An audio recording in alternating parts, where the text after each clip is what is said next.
Mackenzie, if I could start with you, just to talk a little bit about what you do, have done, and then just sort of each one of you give a little bit of an update on what you're doing and why you're involved in this issue, and then we can turn to the audience.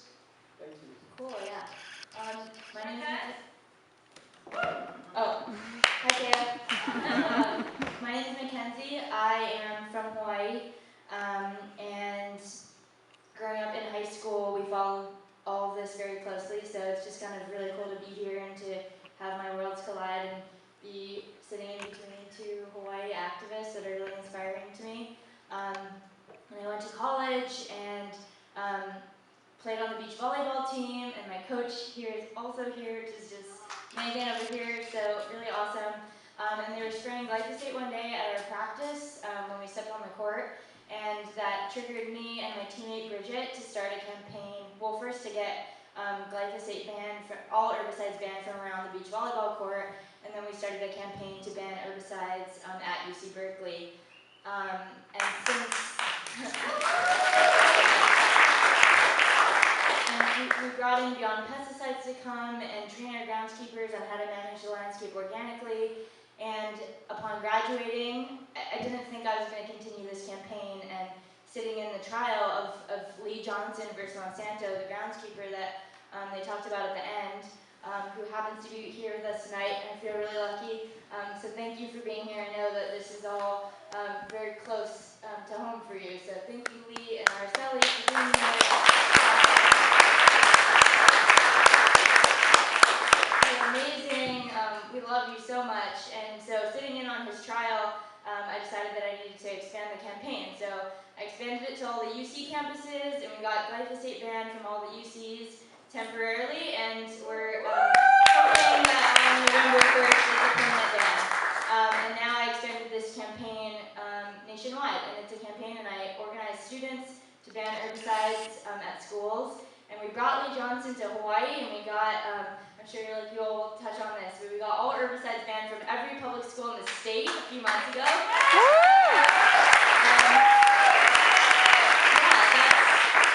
That's what I do, and I'm fully committed to this work, and I think that just with all these pieces about Hawaii and just what this campaign that I run, and I don't know, I don't feel like it was an accident for me that I happened to be sitting there at the trial, and I feel that this is what I was meant to do, and I'm fully committed to organizing students to ban herbicides at every school in the country. So that's it.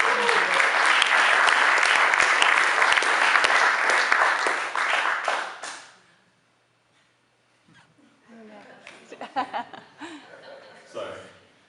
Hello, I'm Alika Atai from Maui. Watching this film, I was going, wow, this is like PTSD for me.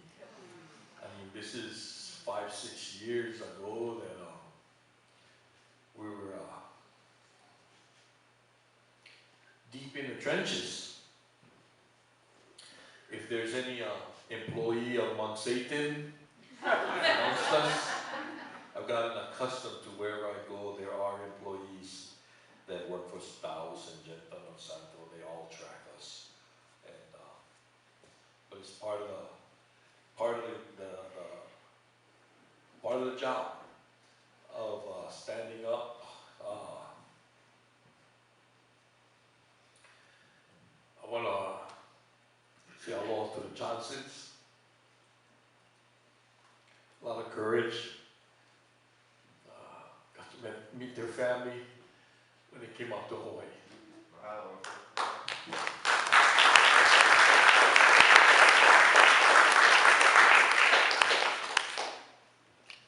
Not only like this.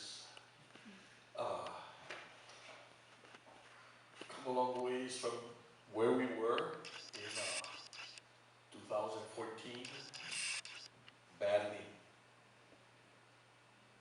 What was not covered in the movie was we also had a battle in Maui. We call it the Maui Miracle also, where it was a citizens' initiative ballot that placed the decision onto a ballot for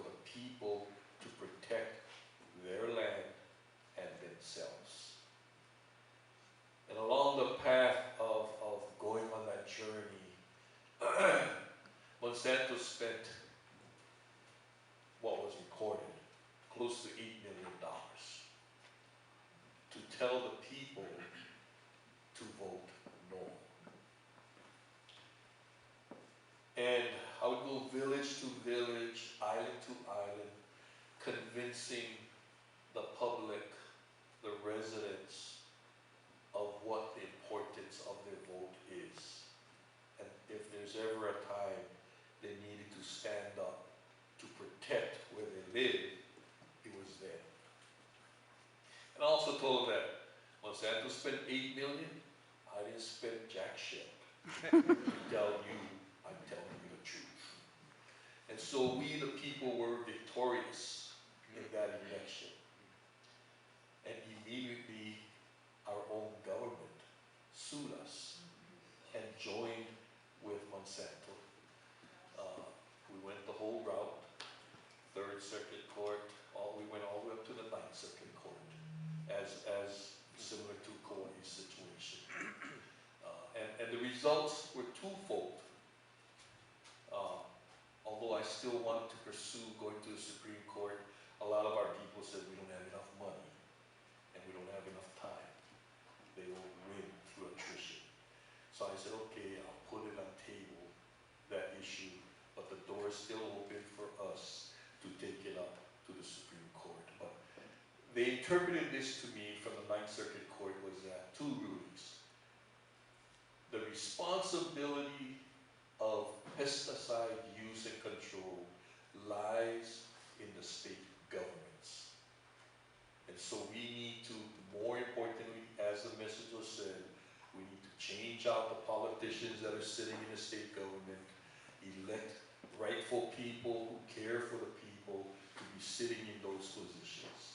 And the only way we can do that is if we are active, engaged, participating.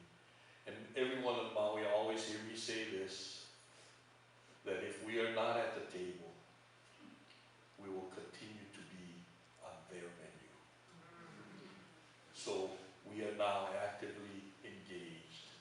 Last election, for the very first time, ever since false statehood of Hawaii happened in 1959, ever since 1959 to this last election, for the very first time, we now have majority 5 Hawaiians sitting on the council, majority control of a 9-member board.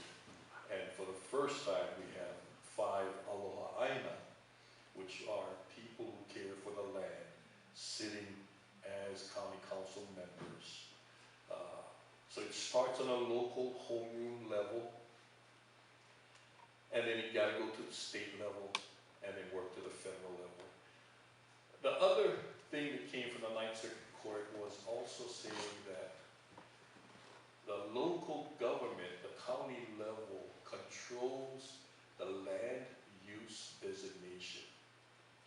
So if you have your county council, your local board, creating an ordinance to skew this experimental genetic engineering type of agriculture into a corner, then that's the power that the local government can have. It's just recreating a category of land use designation that what you're doing is experimental agriculture. You go in that corner. And we control or minimize the area of exposure and tainting of poison. On Maui, it was a big issue because, just as you've seen in the movie, I was saying PTSD because in Hawaii, well, it was not really shared as, there's a lot of babies that were born with, what's the term, gastroenteritis, you know, where there were a lot of medical disorders. I think one particular year was like 5 or 6, which is not normal. And so that should have been a big red flag to our government to start. Mr. Johnson stepping up and not being afraid and not backing down and getting the message, you know, to the rest of the country and the rest of the world that we got to stay the path and we gotta stay strong. Doing events like this is very important to continue the diligence and to continue the vigilance of watching them and keeping them on their toes. Mahalo.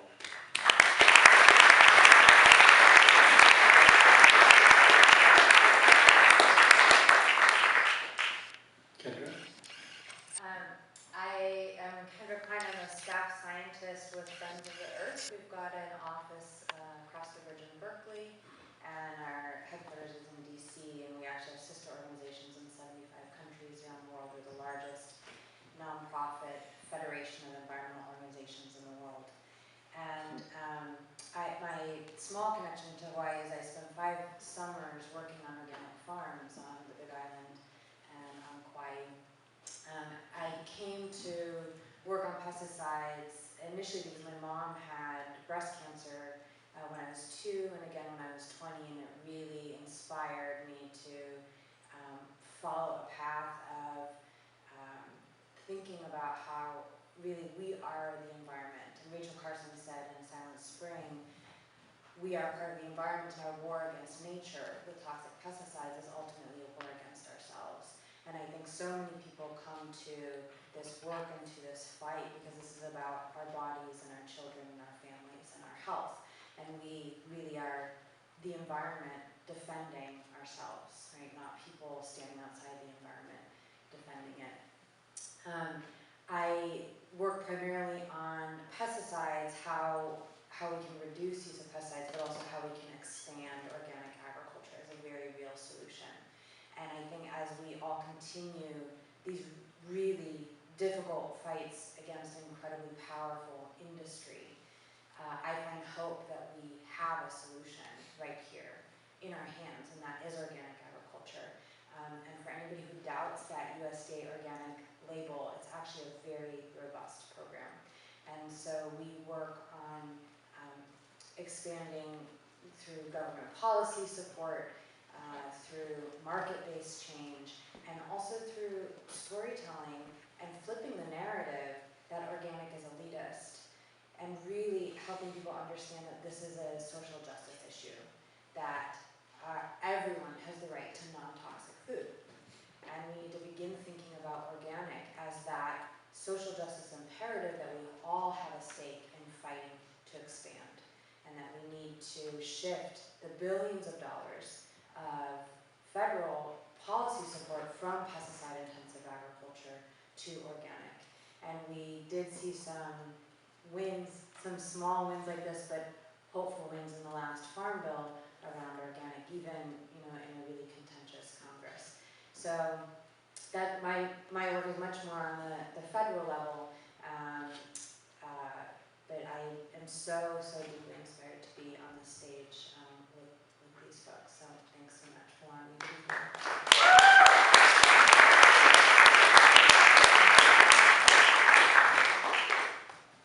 Aloha everyone. My name is Jerry DiPietro. I was born and raised in San Rafael, and I lived there until the year 2000 when I moved to Kauai. And thankfully, Marin is GMO free, so you guys have really made yourself a safe haven here. Yeah, thank you. It's a great applause. When I moved to Kauai, I started to investigate and walk around through the cane roads, and I kept stumbling across these small fields of corn. They were tagged, there would be no weeds around them. I thought, wow, okay, I'm gonna plant corn in my garden, it grows really well here. But then we had a lady from the Bay Area, Claire Cummings, come to Kauai in 2002, and she told a packed room that we were ground zero for genetically engineered open-air test fields. Because of our abundant water resources and our hospitable tropical environment that allowed 3 growing seasons year-round, and the lack of political will to put the brakes on anything, these chemical companies, 5 of the big 6, slipped right under our noses onto our prime ag land And in 1997, our governor, Governor Cayetano, was named Time Magazine Biotech Man of the Year for allowing and inviting these companies to come. But sugar was closing down, and these lands were available, so people didn't really know what a GMO was at all, and they just came in and set up shop using the ditch systems that were already in place, the infrastructure. And in 2002, we started to learn more after that first meeting with Ms. Cummings. We realized that we were a sacrificial zone because of our isolation. And we started meeting every Tuesday, every week for the first 4 years, trying to figure out, educate ourselves, reading what we could. We had GMO-free groups on each island, but of course we are challenged by the ocean, so getting together would be through phone calls or an annual event. There was a real culture of spraying, the acceptance of chemical spraying from the sugar and the pineapple crops. People thought everything was okay, that it was safe to spray. My grandpa sprayed, so what's wrong with it, And people were very reluctant to speak out. They would come to us on a one-on-one basis, and soon we learned that in Waimea, where you can see the river in the movie, there's the DuPont cornfields, about 1,300 acres, and a drop in elevation, and the trade winds carry those chemicals and drop it right on the Waimea neighborhood. We had 26 cancers on one street, and it's not even a big street. And Paul Achitoff in the film From Earth Justice, he took on several cases in around 2005 because they were growing pharmaceutical drugs in the corn, things like blood thinners and heart medicines and things. And there's no control on the pollens. The Waimea school, we have 2 teachers that would talk to us privately. And, the day, about the 9th time when kids got sick, there were over 100 children. The teachers were putting them in their private cars and driving them a block and a half over to the hospital. There were no blood tests drawn, no follow-up.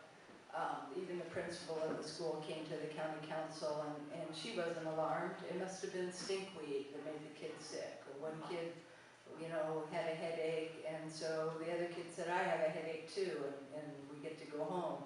That was not the case, but that was the culture of spraying. And it was in 2013 when we brought Vandana Shiva over to Kauai and to Oahu. We started our nonprofit in 2005, Hawaii Seed, and marched every expert we could through neighborhood centers across the neighboring islands, trying to educate people for years and years. We did not have the political will at the council level to get anything on the agenda. And the Human Genome Project, it allowed them to be able to move genes from one species to another. So when they call this GMO corn, it's transgenic. It's not just plant to plant. It can be animal to plant, human to plant, anything. It shouldn't even be called corn. But these tests are going on over 10,000 acres on our small island. And it's very much a social injustice situation because it's in the side of the island where the Hawaiians are the predominant landowners there. Just the small inference that there might be GMO corn being planted on the North Shore, our phone goes off the hook, the more affluent people are living. So I'm really happy to see that we and yeah, it is a little PTSD to watch and relive that. We slept on the ground outside the county building so that we could get one of the 60 seats inside. time and time again. But thank you very much for showing this movie here tonight.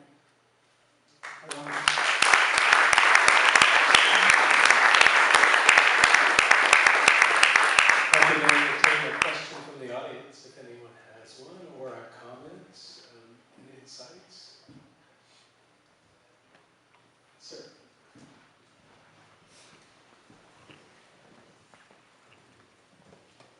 Yeah, I'm wondering what role, if any, the state health department played in Hawaii.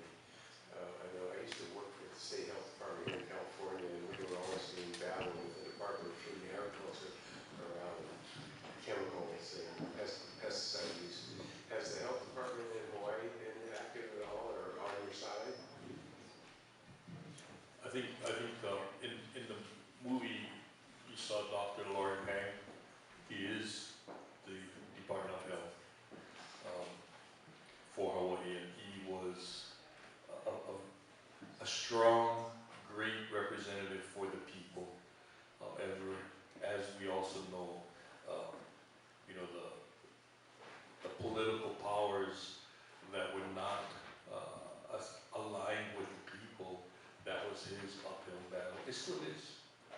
But he, you know, as far as the Department of Health, he represents them. Yeah, Dr. Pang always has to frame his answers to, I'm speaking as a private citizen. The Department of Health has told him, quit talking about this stuff. And the governor has always said, you know, there's a lead agency, and the lead agency for GMOs is the Department of Ag. And so there should be no disparaging remarks from other departments.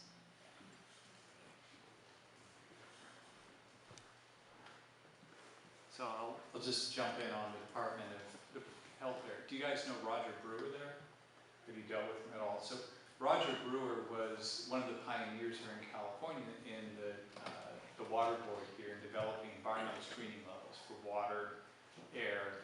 He moved to Hawaii and became a senior scientist there 10 years ago, and he's been doing a very similar type of thing there as far as sampling. I would hope that, and I've worked with him here in California, that those types of numbers might be another venue for you guys to work on enforcement, to find out both air, water, and the types of samples done, which is the type of thing that I do, as another way to bring this into enforcement, totally separate from the regulatory thing discussed in the movie. But you know, all those are types of options, I think. But he could be a great resource there too, if you guys haven't dealt with him. Thank you for that, and I'll put a notation on follow-up. We collectively did all those things through the generous funding of private donors and volunteer work from experts off the record, shared their talents. So we did air monitoring, water monitoring, testing streams. We found certain water locations at high levels of atrazine. And that was through community efforts. A lot of volunteers sacrificed and shared their talents, and we had to. We were all underground on the phone, texting, trying to get data, and trying to, and so it was a big people movement that, I met a lot of people in 2013, 2014 that, today we are all much, much closer because of this. Yeah, both my wife and I graduated from Seabury on Maui, so thanks for all your work there too. And one of the things that I've done for years is do pesticide cleanup. A funny thing was, a few years ago, if you Googled pesticide cleanup expert, my name came up on the first page of millions. Now it's all ads for pest control. But, back in the 90s, I was working for the National Park Service as their environmental consultant. I was in Hawaii volcanoes. And the reason I was there was they would clear off all the trails. Instead of trimming the trees, they used glyphosate everywhere. They'd go back to this little stream. There was a shack in it.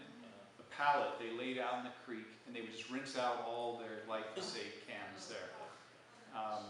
So we got them to stop that. But, you know, that's the process of education that starts so far back. And anyway, thanks for everything you guys are doing. I deal with legacy issues. You guys are dealing with the new stuff that's still happening. But if I can piggyback on that, that is very important also, because through legislation, what we did was we created legislation for wellhead protection, so that no storage of chemicals, pesticides within 1,000 feet radius of a well, because all of our drinkable water comes from our wells, from our aquifers. And so there is no legislation to protect that water that the future generation should be able to drink from, you know, with all these chemicals around us. I have a question. When the workers who worked with the chemical factories organized against the ban, was there any violence or intimidation against the people who were promoting the ban? Was there any violence? Because I know in the climate in this country, you know there's going to be some violence about stuff. Did that happen over there? I'm just curious. I hope not, but I wonder if it was. did. You know, verbal, you know, there intimidation, you know, a lot of them were workers of the main companies, connected to unions, so they all, you know, protecting their jobs, protecting their livelihoods. Although they didn't agree with it, they sided with us, but to keep their jobs, you know, they would have to join in.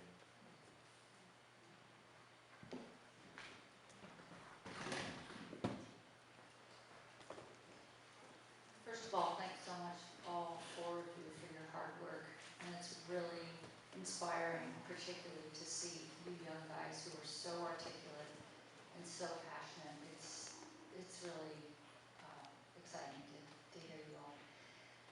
I'm just curious about the political landscape in the local and state level of government.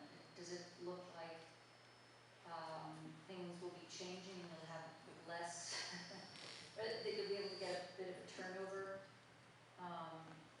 for representatives who are on the right side of this? I'm sorry, this is an area of a full-on passion for me. You know, when we got involved in the election of 2014, where the Citizens Initiative was victorious, and then we got sued, it invigorated more and some of us to run for office. 2016, I had no aspirations of ever getting involved in politics, but I ended up running, and I ended up winning, and it changed, you know, so kept on getting people more involved. Looking at Hawaii, starting from Maui, the power numbers are 5, 13, 26. I don't know what the numbers are in Hawaii. We have 9 county council members on Maui, so you need to get 5 to control it. We have done that. And so the change, every election year, we move the needle. Now we need to look at the state. We need to find 13 like-minded, caring state senators. So we need to look at who can we put in. And even if we are successful as the people to get 9, we'll create a block. And then, you know, they cross the aisle and say, hey, I want this passed. Well, then I want you to vote with us. Yeah. So there's a power number of getting 13, and so we need to look around the entire state and see who we're going to vote out. And then on the other side, the 26 is the on the state house side. So yes, we are collectively aligning, and like anything, I mean, you know, a lot. Schools, and in the Central Valley, if you live near the agricultural land, you're exposed there, and this is an issue for everyone. If you're a young person and you're interested in starting this at your school, I'm looking at you. You can go to herbicide-freecampus.org and fill out the form, and I can train you on how to start this campaign at your school. But that's not just for young people. That's anyone who wants to start this at a school or a park or any community space. And what I truly believe is that if we're all using this space, then we all have an incentive to take care of it. And it's not just the groundskeeper's job to do more work. If we're asking them to stop spraying, like that should be all of our jobs, and that can be like a really beautiful communal thing, and it can be a way to educate students on how to take care of landscapes. So like at Berkeley, for instance, we'll have a work day, and the groundskeeper will tell our team, hey, get me 50 students on Saturday, and we'll get him 50 students, they'll all go out and weed. And it's also, like you're talking about, Jerry, that your yard is going crazy with weeds. I think we need to rethink the way that we look at landscape and what we consider beautiful, because a lot of these weeds that we're killing are edible and they're medicinal. And why do we think this green, pristine area is so beautiful? Like, why can't weeds be beautiful? So I think that the first question that anyone should ask is, what is being sprayed on this space that I'm sitting at?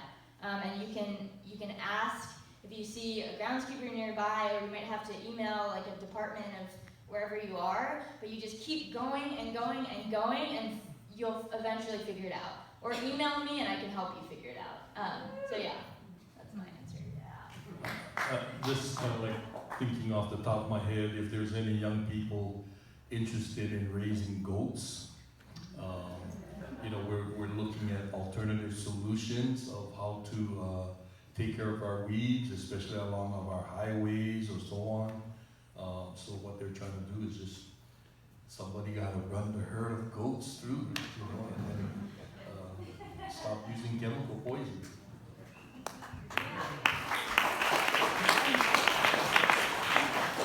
MTC Horticulture, where he's right there, an organic herbicide company. He's been distributing his products everywhere, super safe stuff, so talk to him if you want to see that alternative solution in your community.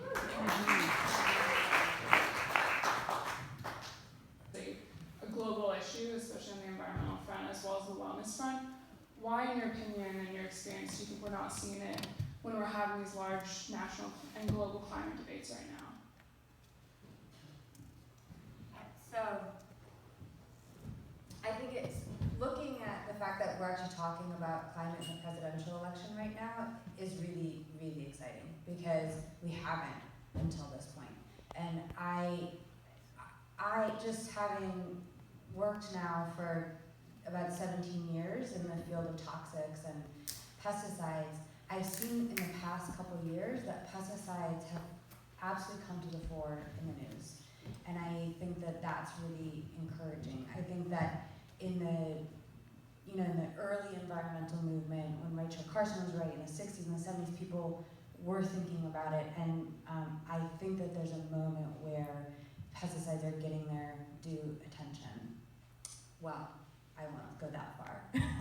But I will say that it's top of mind. I don't think that it's going to rise to the level of that national conversation, a presidential debate, without a continued vocal movement on so many fronts for people to understand that this is a crisis. And I think that we need to also make the connection between our health and the health of the environment. So bees were mentioned, right? And understanding that it's the exact same poisons that are poisoning us that are poisoning the bees and the butterflies and all sorts of organisms that sustain all life.